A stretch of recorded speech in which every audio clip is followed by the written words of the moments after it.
Good day everyone, this is your Mark TV for another video at pag-uusapan natin kung paano tayo mag-multiply or mag-divide ng radicals na magkaiba naman yung index. So simulan na natin.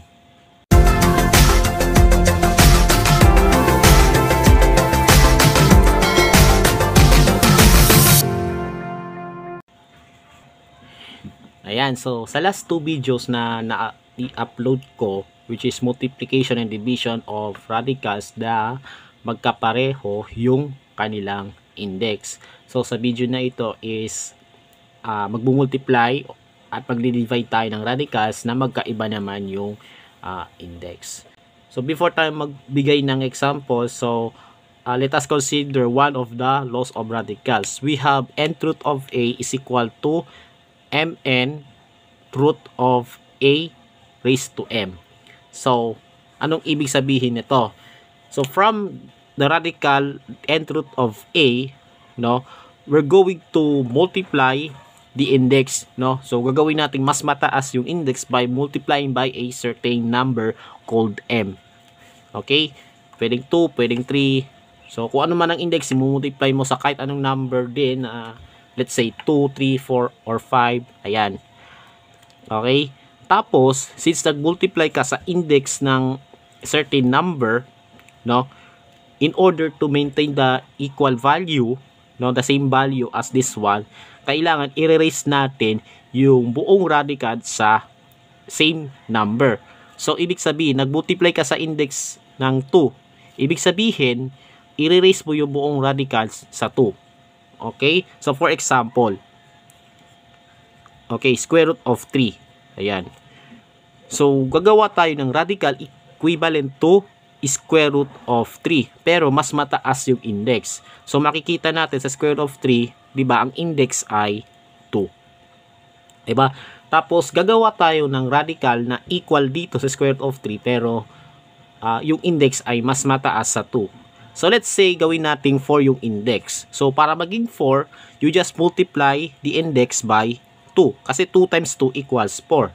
And since nag-multiply tayo sa 2, bale, dito, yung buong radical ay i-erase natin sa 2. Okay, sa exponent equal doon sa number na multiply natin. So, ibig sabihin, i-erase natin yung buong radical sa 2. Okay? Okay, so, magiging ano na siya, 4 yung index niya. So, 4th root of 3 squared. So, 3 squared equals 9. Okay, so square root of 3 is equal to the 4th root of 9. They have the same value. Or, kung halimbawa, square root of 3 ulit, pero this time, gagawin nating 8 yung index. Okay, 8 yung index. So, to yung index, para maging 8 yung index, you have to multiply it by 4. And since nag-multiply tayo sa 4, i-erase natin yung buong radical sa 4. Okay? Magiging 3 to the 4th na siya, yung buong radical. Tapos yung index, magiging 8. So that we have 8, because 4 times 2 equals 8.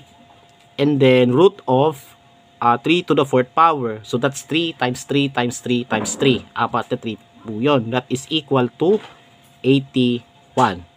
So, itong dalawang ito, 4th root of 9 and 8th root of 81 ay galing sa square root of 3. Okay? Kasi silang dalawa ay equal dito. Okay? Parang reverse process in reducing the index of the radical kapag tayo'y magsisimplify. Okay? Pero gagamitin natin to multiply or divide radicals na magkaiba yung kanilang index. Alright? So, magbibigay tayo ng examples on how to multiply those kind of radicals. Number 1, we have square root of 2 times the cube root of 2. So, as you can see, yung index ng dalawang radicals ay magkaiba. Yung isa 2 at yung isa naman ay 3. So, paano natin gagawin ito? Ganito po, parang tayo nagka-add ng fractions. Okay, panoorin nyo muna kung paano tayo mag-add ng fractions na magkaiba yung denominators. Same thing as this one. So, in order na ma-multiply natin is make sure na gagawin nating equal yung indices. That is, yung index nila ay parehas. Okay? So, anong gagawin natin? Kukunin natin yung LCM or least common multiple ng index. So, sa pagkuha ng LCM, 'di ba? Magi-skip counting tayo or ililista natin multiples of 2 and 3 and then kukunin natin yung common multiple na nag-appear ng isang beses. So, in this case, ang LCM natin ay 6. Okay, yung LCM ng 2 at saka 3. Because yung 2, yung multiples ng 2 ay 2, 4, 6. Tapos yung 3 naman po, ang multiples doon ay 3, 6, 9. Nag-meet sila sa 6 at the first time. Okay, so ibig sabihin, ang LCM nila ay 6. Okay, so anong gagawin natin sa LCM? Ganito po, isusulat natin yung equivalent radicals na ganito yung index.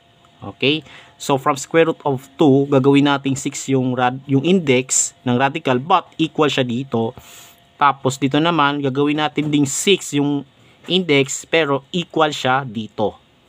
Okay? So papaano? Ibaba muna natin square root of 2. Tapos ilagay natin ito na index times cube root of 2. Ayan.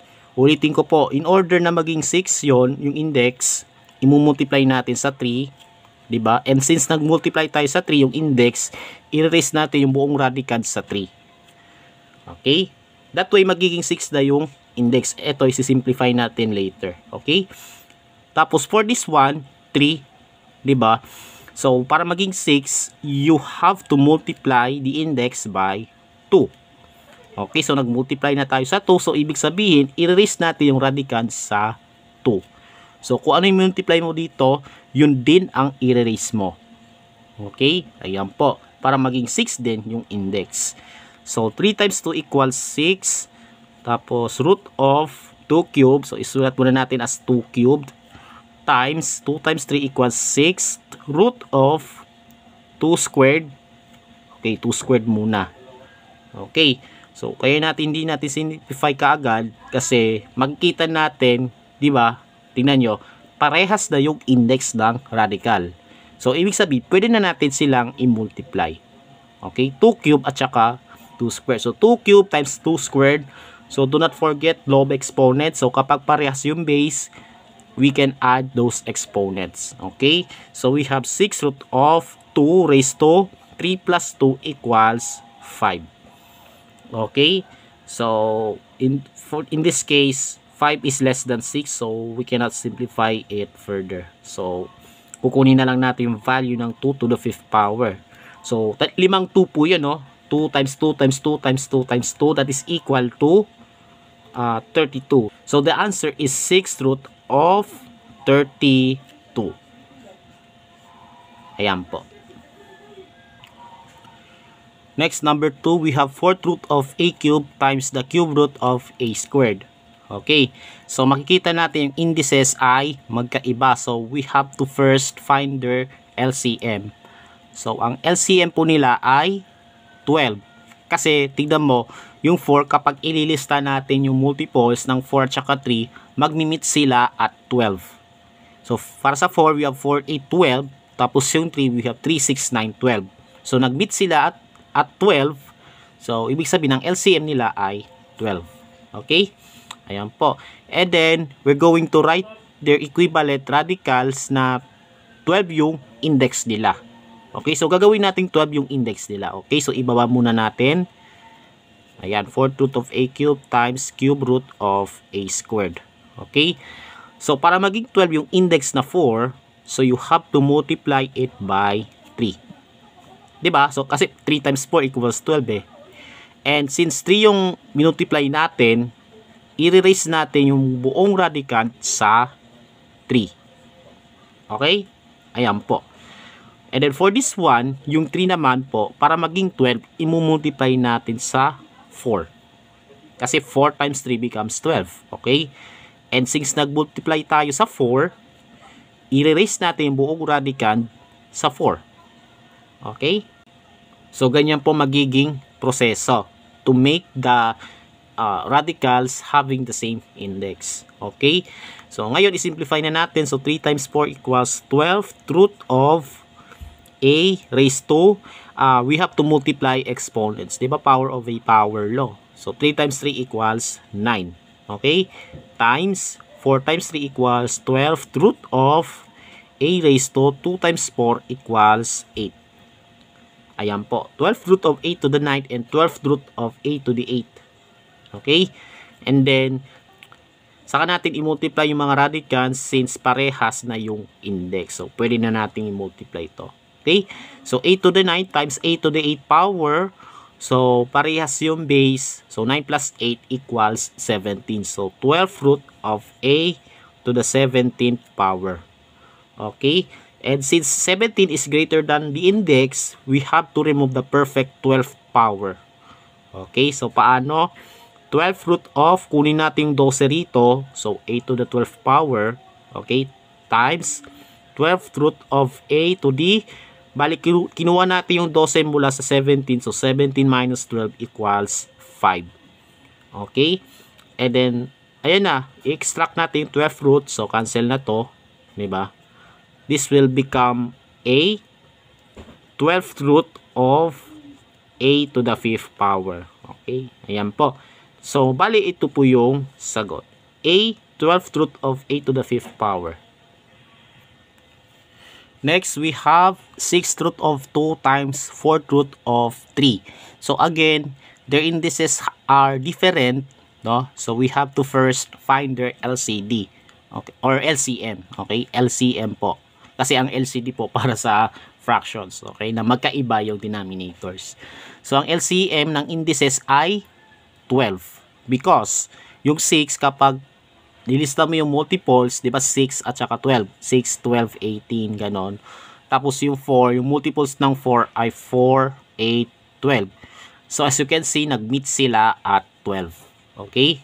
Ayan po. Kaya, ang LCM nila ay 12. Alright? And then, saka natin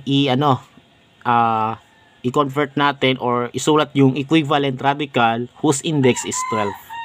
Okay? So, 6th root of 2 times 4th root of 3. Bale, ganito po. Yung 6, gagawin natin 12. So, ano yung multiply sa 6 para maging 12? Di ba 2? Okay? Kasi 2 times 6 equals 12. Okay? Ngayon, nag-multiply tayo sa 2. I-raise natin to sa 2. Ayan. And then for this one, 4th root of 3, yung 4, gagawin natin 12. So, anong i-multiply natin sa 4 para maging 12? 3 po. Diba? 3 times 4 equals 12. Tapos, since nag-multiply tayo sa 3, i-erase natin tong radicand sa 3. Ayan po. Okay?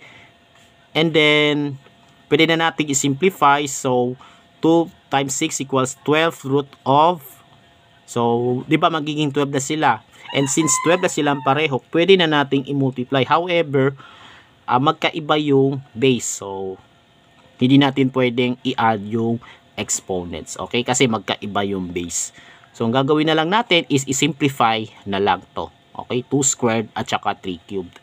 Okay? So, 2 squared equals 4. Diba? Multiply by 3 times 4 equals 12. And then, 3 to the third power, 3 cubed. Bali, 3 times 3 times 3, that is equal to 27. Okay? Ayan po. And then, pwede na nating i-multiply since they have the same index daw. Okay? So, 4 times 27 equals 108. Kaya, ang sagot po ay 12th root of 108. Ito po yung answer. Number 4, we have square root of y cubed times 5th root of x squared. Okay. So, let us first find the LCM of the indices. Okay. So, ito 2 at ito naman ay 5. So, ang LCM po natin ay 10. So, itong 2, 2, 4, 6, 8, 10. Tapos yung 5, 5, 10, 15, 20. So, nag-meet sila at 10 for the first time. Okay. Yan po. Isusulat natin yung equivalent radical na ang index nila ay 10. Okay? So, from this, okay, square root of y cubed times 5th root of x squared. Okay? So, ito yung 2 yung index. Bale, dito, para maging 10 yung index, imumultiply natin sa 5. Okay? And since nag-multiply tayo sa 5, i-raise natin buong radicand sa 5. Okay? And then for this one, 5th root of x squared, di ba? Para maging 10, imumultiply natin sa 2. And since nag-multiply tayo sa 2, i-raise natin yung buong radicand sa 2. Ayan. And then saka natin i-simplify. Ano po? So, 5 times 2 equals 10th root of y raised to 3 times 5 equals 15. And then times 2 times 5 equals 10 root of x raised to 2 times 2 equals 4. Ayan. And since parehas na yung index which is 10, so pwede na natin silang i-multiply, kaya lang hindi natin may apply yung law of exponents. Bakit? Magkaiba yung base eh. 'Di ba? X at saka y, so hindi natin pwedeng i-add yung exponents. So you just pagtabihin na lang sila, no? This will become 10th root of x to the 4th, y to the 15th. Okay? Ayan po. And then, i-simplify na lang to kasi yung exponent ng y ay greater than the index. Okay? 15 is greater than 10. So, kunin natin yung 10th power factor nito. So, 10th root of y to the 10th times 10th root of the remaining factor. So, x to the 4th, y to the 5th. Kasi, yung 15, kinuha natin yung 10, 5 na lang natira. Okay? And then, 10th root of y to the 10th becomes y. And then, 10th root of, this thing. X to the 4th, y to the 5th. That's it. Ang sagot po ay y times 10th root of x to the 4th, y to the 5th. Next, number 5, we have cube root of 4 divided by square root of 2. So, this time, division na tayo ngayon. But the same process as multiplication, lalo na kapag magkaiba yung radicals, isusulat natin equivalent radical with the index of their LCM. Okay? Ayan. So, bali ang LCM ng 3 at saka yung 2 ay 6. Okay? So, gagawin natin 6 yung index ng bawat isa sa kanila. So, ibaba na natin or isulat na lang natin as fraction ano po. So, cube root of 4 tapos square root of 2. Ayan. So, gagawin natin 6 yung radical, yung index ng radical, no? So, imumultiply natin sa 2 kasi 2 times 3 equals 6. Diba? And since nag-multiply tayo sa 2, i-erase natin to sa 2. Okay? And then for this one, square root of 2, 2 na yung index. Automatic 2 na yung index. And 6 ang LCM nila. So, imumultiply sa 3. Kasi 3 times 2 equals 6. Okay? So, nag-multiply tayo sa 3. I-erase natin to sa 3. Okay? Ayan po. And then, ayan na, i-simplify na natin. So, 6 na yung kanilang index. So, 6 root of 4 squared, that is equal to 16 over 6 root of 2 cubed, that is equal to 8. Ayan. And since parehas na yung index nila, pwede na natin silang i-divide. So, 16 divided by 8 equals 2. Kaya, ang sagot po ay 6 root of 2. Next, we have cube root of y divided by 4th root of y cubed. Okay, so kunin muna natin yung LCM ng indices kasi magkaiba sila. So, 3 at saka 4. So, ang LCM nila ay 12. Okay? Ayan po. And then, isulat natin yung equivalent radical whose index is 12. Okay? For both radicals. Okay?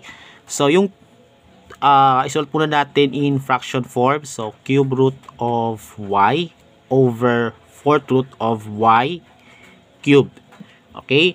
Tapos, gagawin natin 12 yung index nila. Okay? Starting this one, so 3 para maging 12, you have to multiply it by 4. Kasi 4 times 3 equals 12 eh. Diba? And since nag-multiply tayo sa 4, erase natin yung y sa 4. Okay? Ayan po.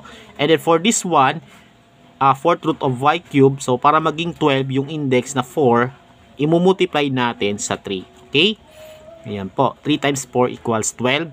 And since nag-multiply tayo sa 3, di ba? Erase natin yung radicand sa 3. Ayan. Okay? And then saka natin i-simplify. So, magiging 12 yung index nila. Okay? So, 12th root of y to the 4th. Ayan. Over 12th root of 3 times 3. Diba? So, 3 times 3 equals 9. So, y to the 9th power. Ano yan eh? Power of a power. Log exponent yan. Okay?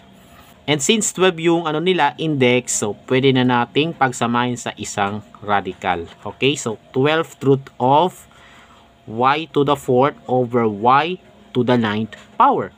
Okay? And then, by applying log exponent, so, quotient of powers, diba? So, mas mataas yung exponent na nasa baba. So, alisin mo to, yung 4, ibaba mo, and then subtract. Okay? 9 minus 4. So, magiging 12 root of 1, magiging 1 na to, over y raised to 9 minus 4 equals 5. Okay? Naging ano na siya, 1 over y to the 5th power. Okay? And then, saka natin i-rationalize kasi may fraction yung radical. Diba? May fraction siya. So,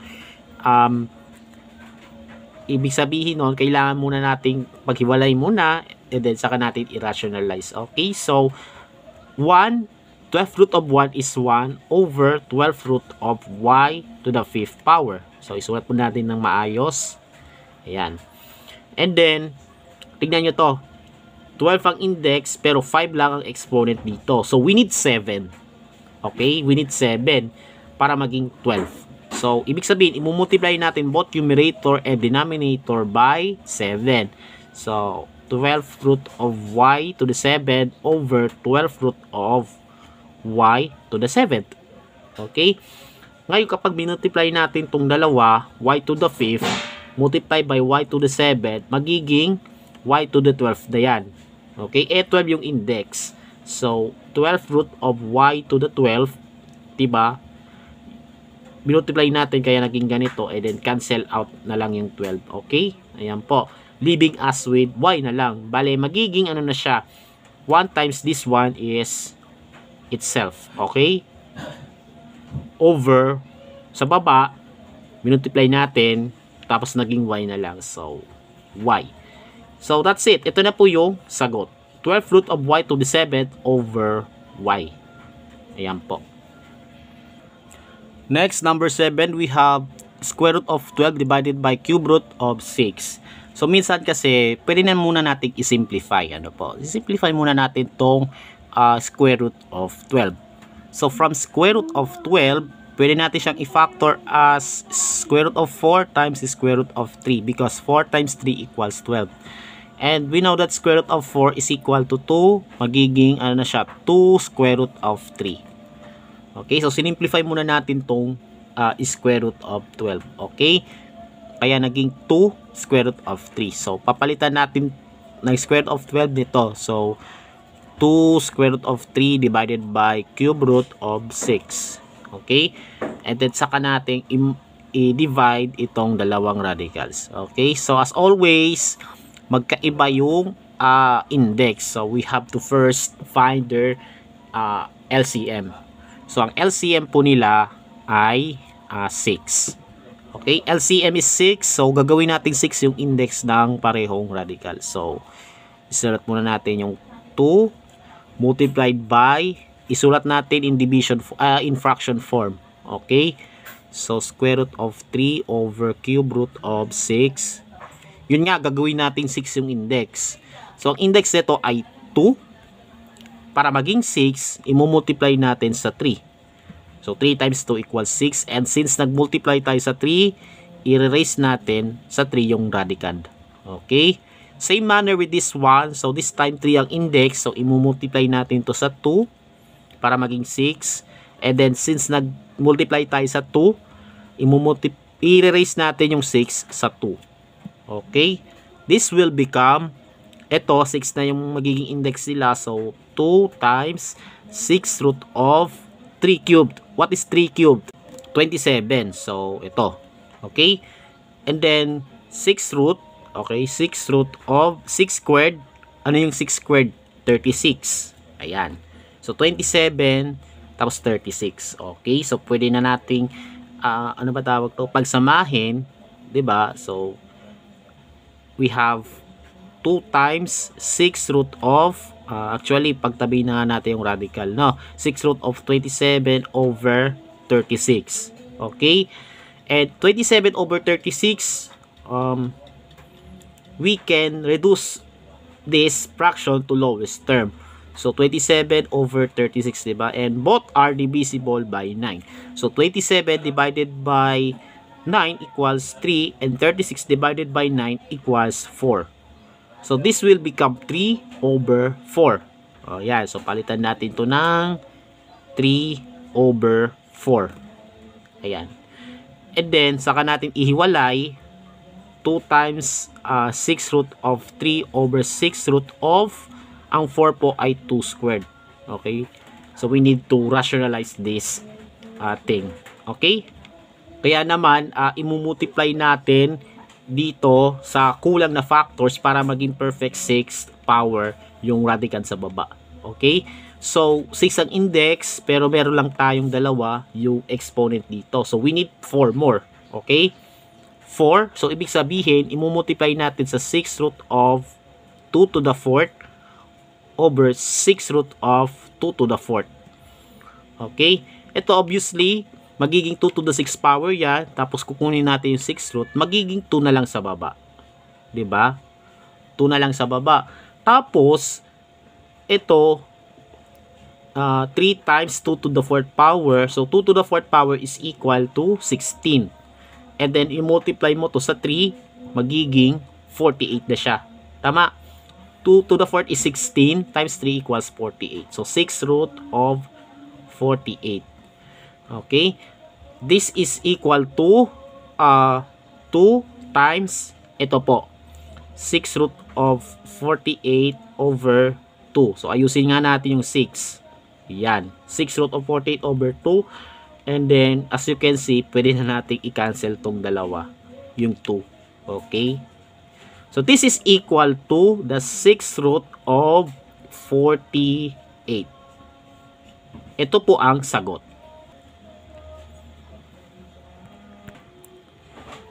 Next, last one, we have 5th root of xy squared divided by cube root of x squared y. So, kukunin muna natin yung LCM ng index. So, ang LCM po nila ay 15. Okay?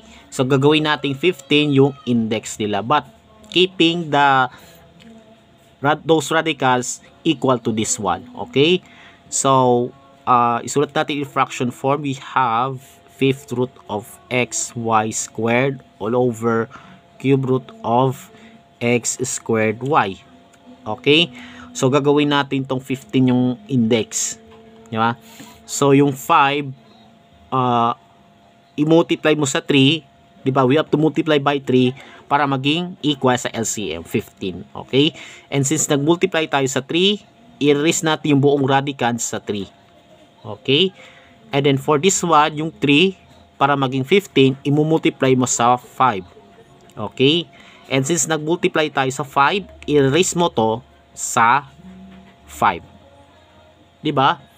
Now, magiging 15 yung index nila. So, 15th root of, ito, erase mo to sa 3, yung y squared, erase mo to sa 3, this will become x cubed y to the 6th power. Kasi 1 times 3 equals 3, 2 times 3 equals 6. All over 15th root of 2 times 5 equals 10. So, x to the 10th power. So, erase mo yung x squared tsaka yung y sa 5. Kaya, naging x to the 10th power. Okay? Tapos, y to the 5th power. Ayan. And then, saka natin i-simplify since they are now have the same index.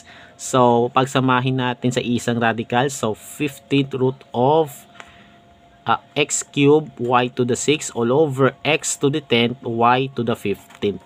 Ay, 5th power pala. Sorry. Ayan. Okay. Ayan.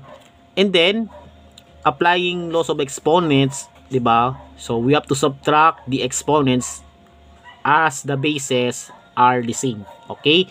So, bali mas malaki yung exponent sa baba. So, isulat muna natin yung radical sign. Ayan.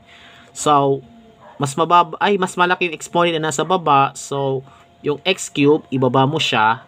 So, 10 minus 3, magiging 7 na siya. So, x to the 7 power. Tapos, y to the 6 over y to the 5 yung exponent eh, di ba? 5 yung exponent. So, ingat po tayo sa pagkopya.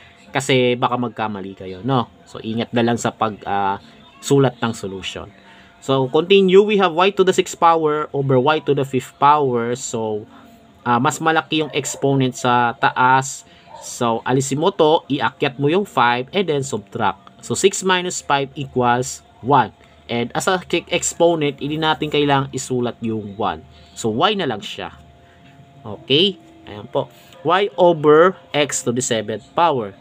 And then, separate ulit. 15th root of y over 15th root of x to the 7th. And then, we're going to rationalize. Okay? I-rationalize natin to. So, i-multiply natin sa x to the 8th power. Kasi yun ang kailangan, yun ang kulang para maging 15. Okay? So, 15 root of y. So, i-multiply nga natin sa x to the 8th power. Okay? 15th root of x to the 8th power. Ayan. Saka natin multiply na, no? I-multiply na yung radicals. So, 15th root of x to the 8y over x na lang po. Because 7 plus 8 equals 15. 15 magiging exponent lang x. So, makakancel yung 15. Kaya naging x na lang. That's it. Ito na po yung sagot. 15th root of x to the 8y all over x. And that's how you're going to multiply or divide radicals with different index. Okay, so I hope na meron kayo natutunan sa video na ito. And we need some practice, no? Lalo na sa basics. I-review muna yung basics, yung law of exponents, mga ganon. Para sa gayon, madali nating ma-evaluate yung mga ganitong expression or ma-simplify. Okay, so do not forget to subscribe to my channel for more videos and follow me on my TikTok account. Okay, stay safe sa ating lahat. God bless, and as always, have a great day sa ating lahat.